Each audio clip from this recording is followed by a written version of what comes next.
Assalamualaikum warahmatullahi wabarakatuh mga kapatid sa pananampalatayang Islam. So alhamdulillah, ngayong araw samahan niyo ako pumunta ng Quiapo para kumain ng shawarma saka tempura.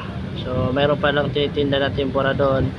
Iyon yung ating titikman at siyempre kakainin tayo doon. Mayroong mga ulam sila na mga ginataan na karne. So yun yung ating titikman doon. So tara na.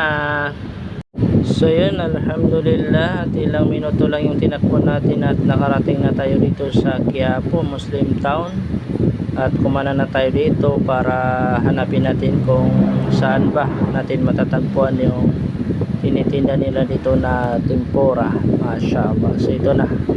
So, alhamdulillah, napakarami ng nagtitinda dito ng mga kasuotan ng mga kapatid natin na mga muslima, ng mga sister natin, mga baya, mga hijab, mga kimon, tutob.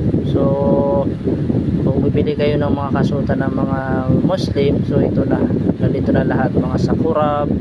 Masyaallah, napakarami ng mga kapatid, no? Parang ito na yung naging marawi tuloy.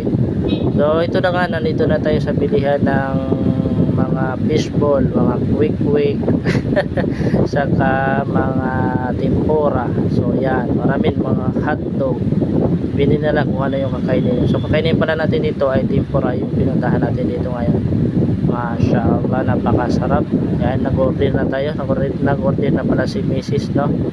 So tempura yung kinuha namin. So pagkatapos namin kumain ng tempura, hindi namin pinakita at dumaan muna kami dito sa bagong bukasan ng kainan.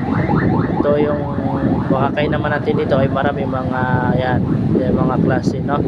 Bibili natin ay yung shawarma. Titikman natin yung kanilang shawarma dito. Masyaallah, yan, pwede na kayo pumunta dito, malapit lang to. So yun, alhamdulillah, nakapag-order na kami. Hanggang dito na lang. Assalamualaikum warahmatullahi